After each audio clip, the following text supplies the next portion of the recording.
Bapa yang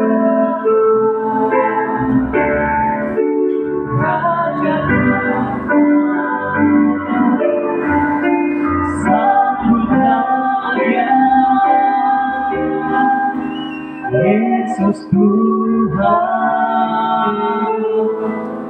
Juru Selamat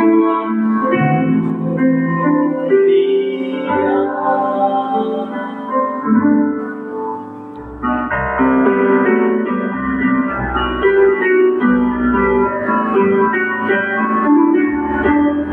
Oh come, Holy Spirit, joyful and triumphant.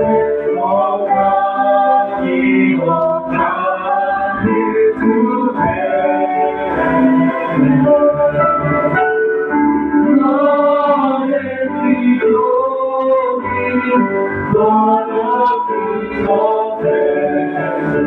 Oh come, let us adore. Oh come, let us adore.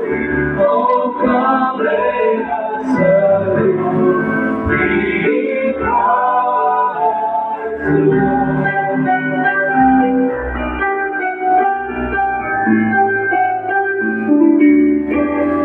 Oh sing Christ our Savior, singing exaltation. Oh sing all these seas of heaven above. Glory to God, glory to God. Oh come, let us adore Him. Oh come, let us adore Him. Oh come, let us adore Him. Christ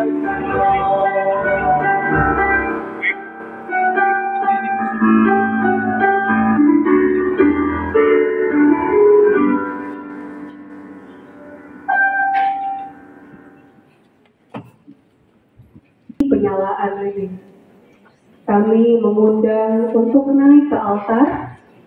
Yang pertama, Amang Pendeta Bisi Hobi, Amang Situa M. Sinurat selaku perwakilan Dewan Koinonia. Yang ketiga, Amang Situa SRM Siahaan selaku Ketua Panitia Natal Umum. Yang keempat, Amang R. Sitorus selaku pendamping Naposo. Yang kelima, Inang Nyonya J. Huta Barat Guru Silalahi selaku pendamping remaja. Yang keenam, Juan Huta Barat selaku ketua pengurus remaja. Dan yang terakhir, Injil Simanjuntak selaku ketua Natal remaja dan Naposo.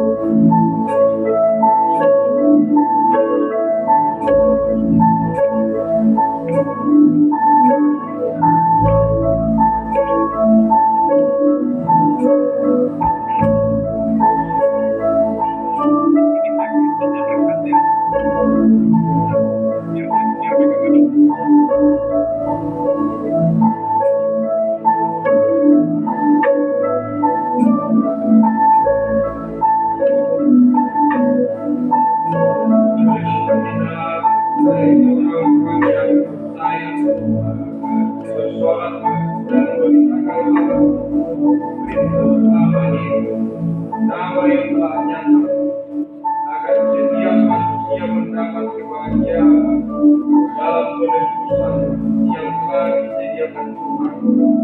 Kita beritakan kelahirannya kepada dunia ini.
Damai ini jauh berbeda dari kedamaian yang ditawarkan dari dunia. Karena kedatangan Yesus membawa damai sejahtera yang kekal. Konflik dan perseteruan yang datang silih berganti memang tidak terhindarkan. Tetapi ingatlah bahwa kehadirannya ke dalam dunia mampu memulihkan damai sejahtera yang ada dalam diri kita.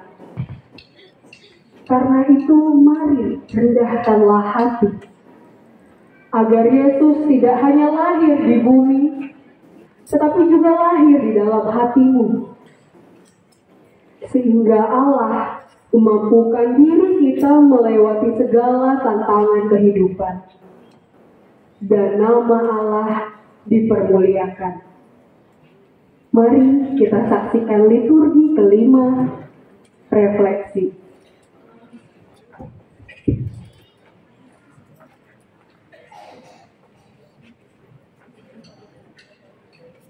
Orang yang gagah pada saat ini, terus terang aja ada rasa bangga melihat anak-anak kita yang gagah ini dan yang cantik-cantik dengan nuansa hijaunya.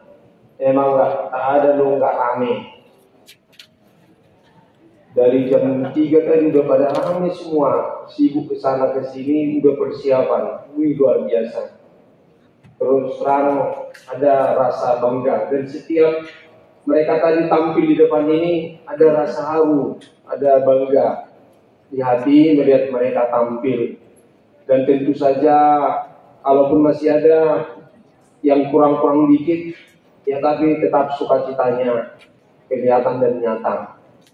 Terus kita apresiasi para pendamping dan juga abang pendeta yang telah membimbing mereka selama ini. Dan memang peningkatan remaja dan abu sebelum kita nyata. Tentu ke depan akan semakin ditingkatkan, dan itu akan membanggakan kita sebagai orang tua. Saya tidak tahu orang tua yang lain tadi, saya juga sebagai pendeta, sebagai orang tua terharu kadang tadi waktu mereka menampilkannya di depan. Kalau so terharu mau terharu nanti bangga doang. Nah ini mau lihat majaka pembina atau pembimbing nasida. Aladang nama atas sambutan nang iso. Terlalu mahal di batas turut dengan tema yang sudah ditentukan oleh anak-anak remaja dan gereja kita, sebagaimana telah tertera di acara kita, yaitu dengan tema yang diambil dari kitab Lukas pasal 2:14. Kemuliaan bagi Allah di tempat yang maha tinggi dan damai sejahtera di bumi, dengan subtema kelahirannya membawa damai sehingga kita dapat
izinkan saya untuk membacakan secara utuh firman Tuhan yang tertulis dalam Lukas pasal 2, kita Injil Lukas pasal 2 ayat 14. Kemuliaan bagi Allah di tempat yang maha tinggi dan damai sejahtera di bumi di antara manusia yang berkenan kepadanya.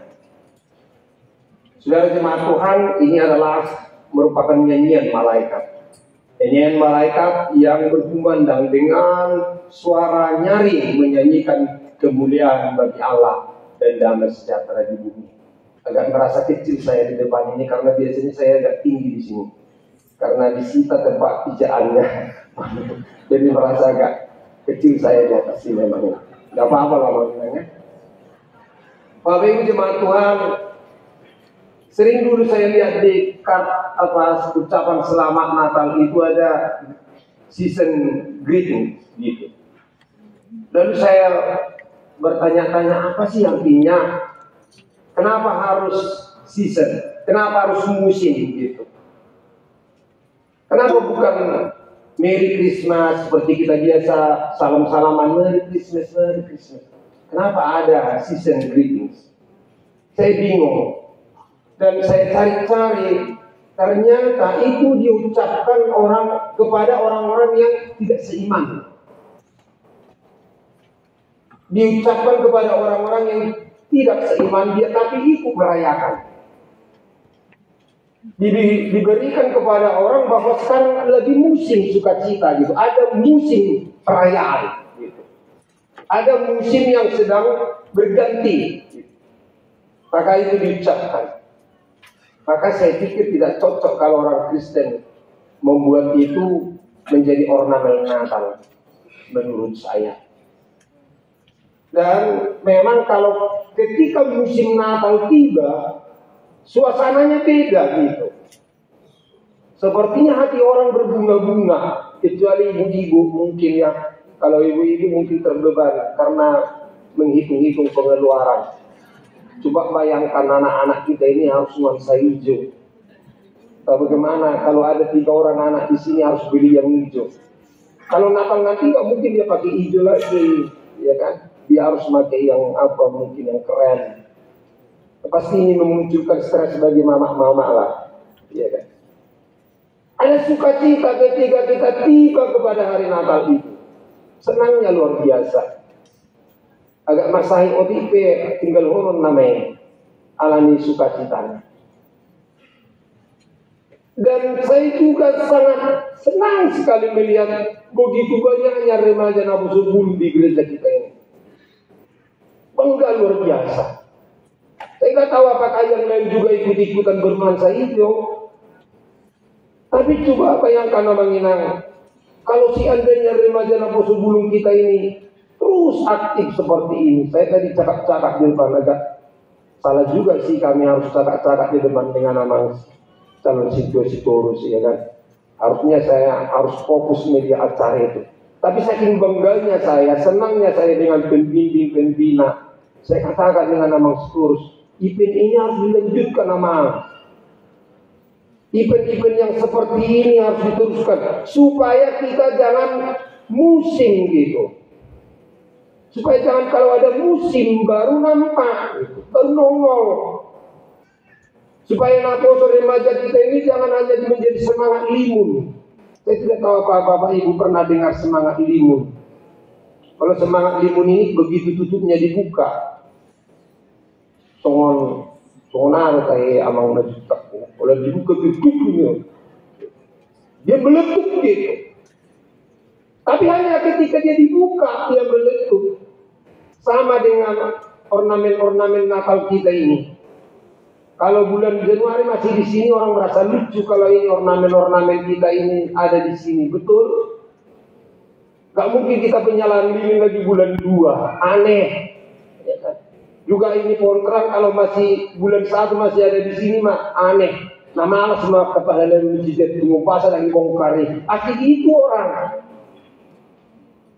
Nah, jangan semangat kita seperti itu muncul kalau ada Natal. Jangan-jangan pula ada yang mengharap di sini Martina, ya kan? Mahal di Natal. ketemu jodoh waktu Natal. Ya nggak apa-apa sih kalau memang ketemu, ya kan? Ya emang patut juga itu, senang. Jangan hanya musiman, tetapi ingin kontinuitas terus berkesinambungan. Karena memang situ ini juga bagian dari pelayan di sini. Mungkin nanti mereka akan bisik-bisik, ya apa lagi mau kita buat ya?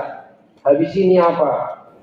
Mungkin semacam apa, porseni atau apa gitu. Habis itu Paskah, supaya anak-anak kita ini juga tetap ganteng di gereja ini, gagah, bangga saya melihatnya dengan kecantikan buruk kita ini semua.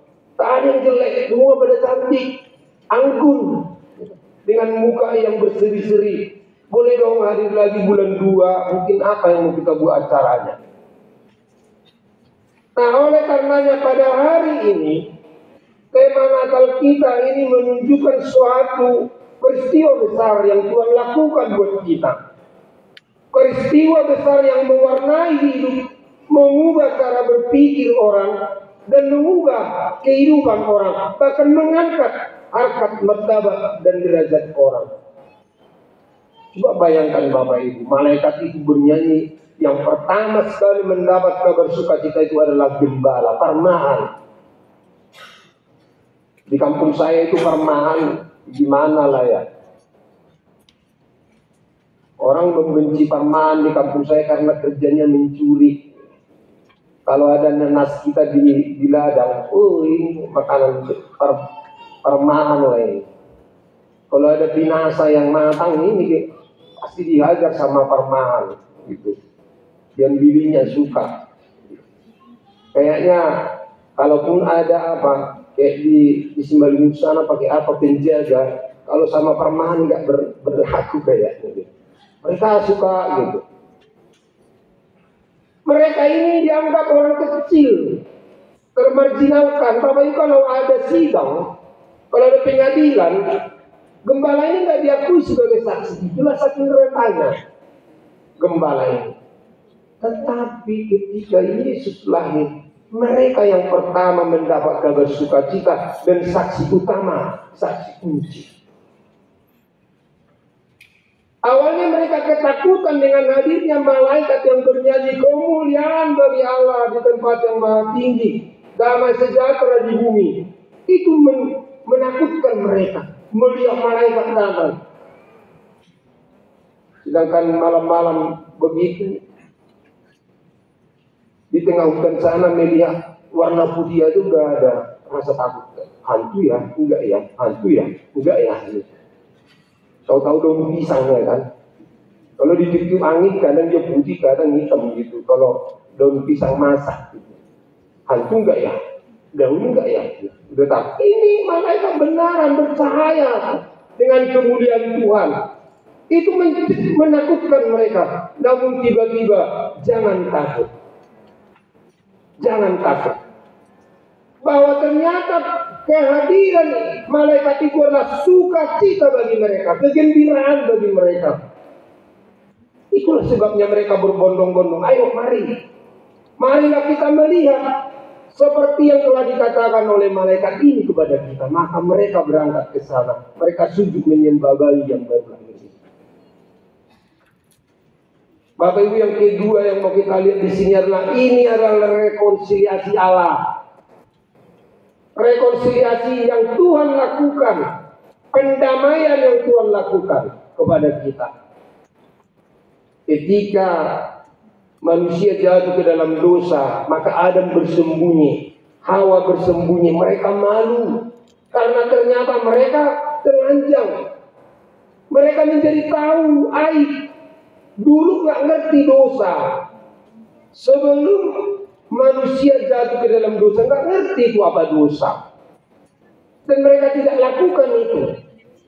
Tapi begitu mereka melanggar hukum Tuhan, firman Tuhan, mereka menjadi tahu apa itu dosa. Dan mereka malu.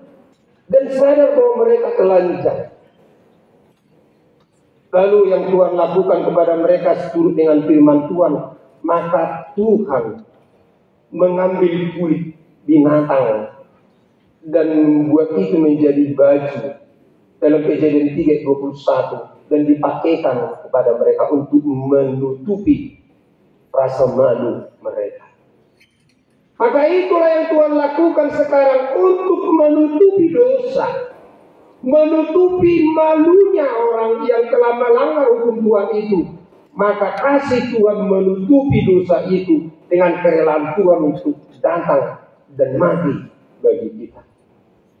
Hewan yang korban untuk menutup aurat mereka itu, sekarang itulah yang dilakukan menjadi korban anak Allah yang menjadi mati untuk kita.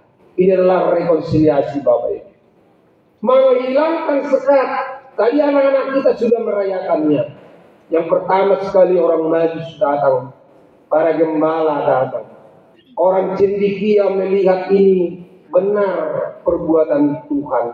Orang rendah pun, orang yang tidak mengerti apa-apa pun, akhirnya menjadi sepaham. Tuhan telah mendamaikan dirinya kepada kita, sehingga menghilangkan sekat-sekat. Maka sama seperti mereka ini sekarang, kita nggak tahu ini anak-anak kita yang mana ini orang berada, mana orang yang kurang berada. Mana di sini yang pintar, mana yang bodoh, mana kelas unggulan, mana kelas apa, nggak ada. Semua mereka menjadi sama, apalagi dengan seragam mereka yang nuansa hijau. Mereka menjadi sama. Ketika saya tadi pencarian, mana remaja, mana perguma 2 tahun lalu yang susah nyarinya karena mereka sudah mirip. Susah mencari dosa di antara orang yang tidak melakukan dosa, yang telah menggantikan bajunya dengan baju Kristus, yang telah memakaikan darah Kristus itu. Susah mencari hal-hal yang salah di situ Bapak Ibu. Songok kalahon, maul dulu dua bison, nau parturomoni waniba, ala mereka sama, dan mereka melakukan hal yang sama. Bapak Ibu jemaat Tuhan, rekonsiliasi yang Tuhan lakukan bagi kita, menghilangkan sekat. Dan yang kedua adalah ketika Tuhan tidak lagi menuntut. Kalau tadi ketika Adam berdosa dan Hawa berdosa, mereka bersembunyi dan takut bertemu dengan Tuhan, maka sekarang tidak ada lagi ketakutan. Karena Allah sendiri yang menjadi manusia, sama seperti kita. Mungkin Bapak Ibu, kalau Bapak Ibu mengundang saya terpaksa mengatur gaya saya, ya kan? Mungkin sisiran saya sudah sampai 5 kali supaya tampil bagus begitu. Mungkin baju saya pilih yang paling bagus. Coba kalau Amang Inang misalnya buat pesta di hotel apa misalnya, saya pasti sesuaikan manalah baju saya yang pas ke situ gitu, untuk menyesuaikan. Tapi yang Tuhan lakukan menyesuaikan diri menjadi sama seperti kita, persis. Dia mengambil rupa seorang hamba Bapak Ibu. Mungkin boleh Amang Inang ingat kembali, kalau tahun lalu saya sampaikan bagaimana kita memahami Allah yang telah menjadi manusia. Kalau saya segarkan dulu Amang Inang, ilustrasi yang saya sampaikan tahun lalu, dan mungkin Amang Inang bisa mengingatnya kembali. Ada seorang bapak yang tidak pernah mengerti Allah yang menjadi manusia. Maka dia tidak mau menjadi Kristen ketika sekalipun istrinya sebagai Kristen yang taat, anak-anaknya juga Kristen yang taat. Tapi dia tetap tidak mau. Dia tidak terima Allah jadi manusia. Dia tidak terima Allah lahir di kandang domba. Gak mungkin Allah sehina itu. Gak masuk akal saya itu ketika dia diceritakan tentang kasih Tuhan. Bertahun-tahun berlalu, sang ibu selalu ngajak, Pak, ayolah, Natal Pak, ini Natal loh Pak, ayolah ke gereja Pak. Orang-orang sudah pada ke gereja loh Pak, kok Bapak nggak ikut, ayolah Pak. Nggak ngerti atau nggak terima saya, pilihlah yang Natal. Sampai suatu saat Bapak Ibu di suatu peristiwa Natal, ketika ada musim dingin yang ekstrim, yang kebenaran menurut cerita itu lebih cepat dari biasanya. Padahal pada saat seperti itu ada burung-burung yang selalu bermigrasi. Burung yang selalu bermigrasi ketika sebelum musim dingin tiba. Karena musim dingin tahun ini terlalu cepat, akhirnya burung ini terperangkap. Maka burung ini menjadi kaku kedinginan, tidak sanggup terbang. Pada malam itu, ketika si bapak ini tidak ikut ke gereja, anak-anaknya dan istrinya sudah ke gereja, dia tetap perhatian. Lalu dia dengar seperti ada yang melempar kaca. Siapa kira-kira yang berani melempar kaca rumah saya? Lalu dia keluar, dia lihat tidak ada orang. Tapi dia tiba-tiba melihat ada burung-burung yang sepertinya menabrak pintu jendelanya dan menggelepar-gelepar di situ. Tiba-tiba dia kasihan. Wah, kasihan sekali ini burung. Tak lagi mati lah ini burung. Oleh karena rasa kasihannya, dia berpikir begini, bagaimana saya menyelamatkan ini? Dia teringat ada kandang kuda anaknya, kuda poni anaknya. Biarlah saya masukkan burung-burung ini ke sana, supaya mereka tidak kedinginan, supaya mereka tidak kaku dan akhirnya mati. Persoalannya sekarang bagaimana memindahkan burung-burung ini, memasukkannya ke kandang kuda. Dia berpikir keras, dia putar otak gimana caranya untuk melepaskan burung ini. Lalu akhirnya Bapak Ibu, dia mencoba, oh begini saja, kan burung ini mungkin sudah lapar. Dia ambilnya roti, lalu dipecah-pecahnya menjadi remah-remah. Dia bawa remah-remah ini sampai ke kandang kuda poni ini. Nanti burung-burung ini akan makan dan terus dan lalu masuk ke kandang kuda. Namanya juga burung udah panik, ya kan? Gak mungkin lagi berpikir untuk makan. Gak ada yang mau. Lalu kemudian dia berpikir bagaimana caranya. Dia coba tangkap, burungnya terbang, burungnya lari. Dia akhirnya hampir putus asa. Dia di dalam keputusasaannya dia coba mengusir burungnya supaya masuk ke kandang kuda itu. Dan ternyata malah burung itu berhamburan pergi tak tahu kemana. Lalu dia berpikir, oh alah burung. Andai kata kamu ngerti, sebenarnya saya mau menolong kamu. Sebenarnya saya ingin menyelamatkan kamu, kok malah kamu pergi. Tiba-tiba Bapak Ibu, bunyi lonceng gereja, ibadah Natal sudah masuk. Bunyi, begitu lonceng bunyi, hatinya terbuka. Wah, pantaslah Tuhan jadi manusia. Coba saya bisa jadi burung. Kalau saya jadi burung, mereka akan mengerti bahasa saya. Mereka akan tahu apa di hati saya untuk menyelamatkan mereka. Pantaslah Tuhan jadi manusia, supaya manusia mengerti. Kalau selama ini nabi-nabi datang, mereka membunuh nabi-nabi karena mereka tidak paham. Mereka membunuhnya, mengusirnya, menolak para nabi. Tetapi ketika Yesus datang dan sama menjadi manusia, itulah Allah telah melakukannya sehingga manusia mengerti apa rencana Tuhan. Lalu pada saat itu dia tersadar, dia terburu-buru pergi ke gereja. Dia ikut berdoa, bersyukur Tuhan telah melakukan hal yang luar biasa bagiku. Itulah makna Natal. Itulah rekonsiliasi yang Tuhan lakukan. Dia sendiri yang hadir Bapak Ibu. Dia tidak pasang harga. Dia tidak bilang kamu yang salah, kamu yang berdosa, kamu yang melanggar hukum, kamu harus dihukum.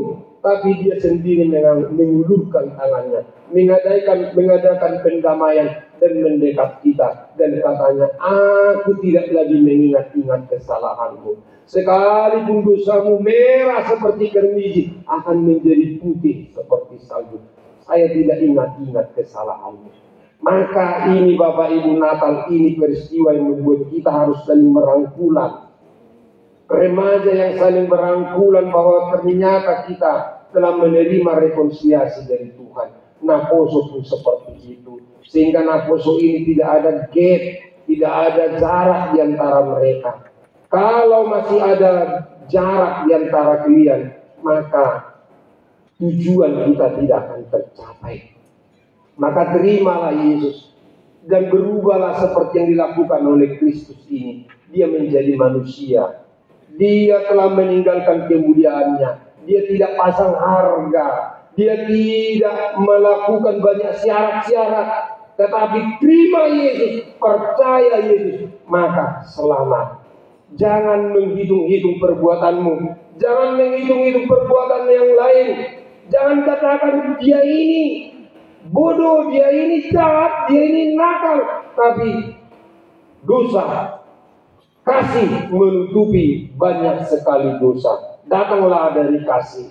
Rangkulan Yesus yang kita rayakan pada saat ini mengantarkan kita, mendorong kita juga untuk merangkul orang, sehingga tidak ada lagi farmahan, tidak lagi gembala yang direndahkan, tidak ada lagi orang cendekiawan yang harus dipuja-puji, tetapi mereka juga hadir dan mau bersujud kepada Yesus yang langit itu. Biarlah rekonsiliasi ini juga mewarnai setiap kehidupan kita, dan tidak pernah melihat orang lain lebih rendah, dan tidak pernah melihat orang bersalah, berdosa, tetapi kita merangkul mereka, kita sama di hadapan Tuhan. Selamat merayakan rekonsiliasi yang Tuhan lakukan. Selamat Natal bagi kita. Amin. Mari kita berdoa. Terima kasih ya Allah Tuhan kami, Allah yang penuh kasih, yang telah mengasihi kami, tidak mengingat-ingat segala dosa pelanggaran kami.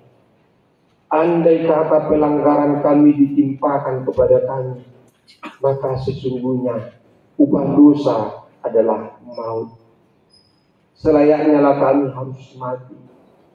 Namun di dalam kasih-Mu Tuhan, Engkau rela menjadi manusia. Engkau menjadi lahir di kandang domba. Padahal sesungguhnya Engkaulah yang punya bumi, tata kemuliaan-Mu yang begitu agung mulia, di mana para malaikat melayani Engkau dengan pujian dan syukur. Namun pada saat Engkau menghampiri manusia, Engkau menjadi hina dan sangat hina, bahkan mengambil rupa seorang hamba. Engkau Tuhan telah memperdamaikan diri-Mu dengan kami, dengan manusia. Terima kasih Tuhan atas kasih yang begitu agung bagi kami. Biarlah kami juga Tuhan meneladani kasih Kristus, sehingga kami melihat orang lain sebagai saudara, sehingga kami saling berangkulan, saling memperdamaikan diri, tidak menunggu orang lain minta damai, tapi kami yang mendamaikan diri kami, tidak mengingat-ingat lagi kesalahannya, bahkan jauh dari rasa dendam dan keinginan untuk membalaskan setiap kesalahan. Ya Allah Tuhan, kami serahkan anak-anak kami ini Tuhan. Biarlah mereka menjadi kepala. Biarlah mereka Tuhan sejak hari ini diurapi, diberkati menjadi anak-anak yang penuh dengan hikmat pengetahuan. Sebagai orang tua Tuhan, kami cemas, khawatir oleh karena kemajuan zaman, sosial media yang boleh merampas mereka dari sisi orang tuanya, sehingga mereka lebih cinta dengan HP-nya, gadgetnya, Android-nya.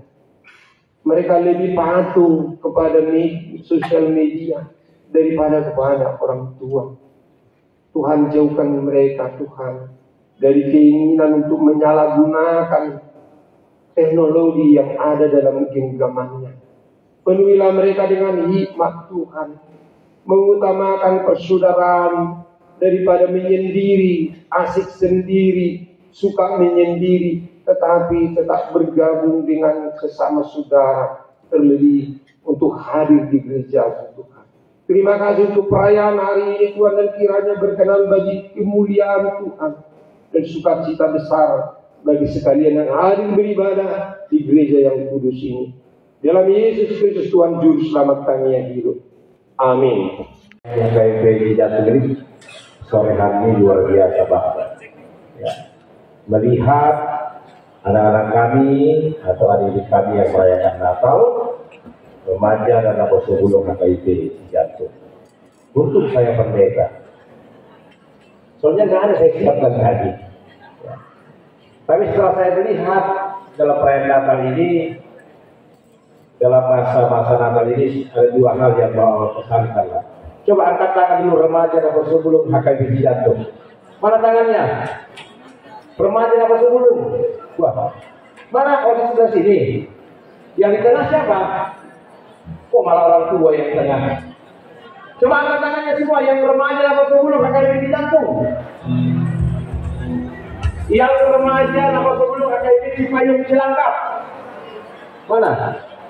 Ada kan dari Cicil, yang dari GBKP, ada hadir? Amang mau tanya, semua kalian ingin menjadi orang yang sukses kelak? Amin. Semua pengen menjadi orang-orang yang hebat kelak?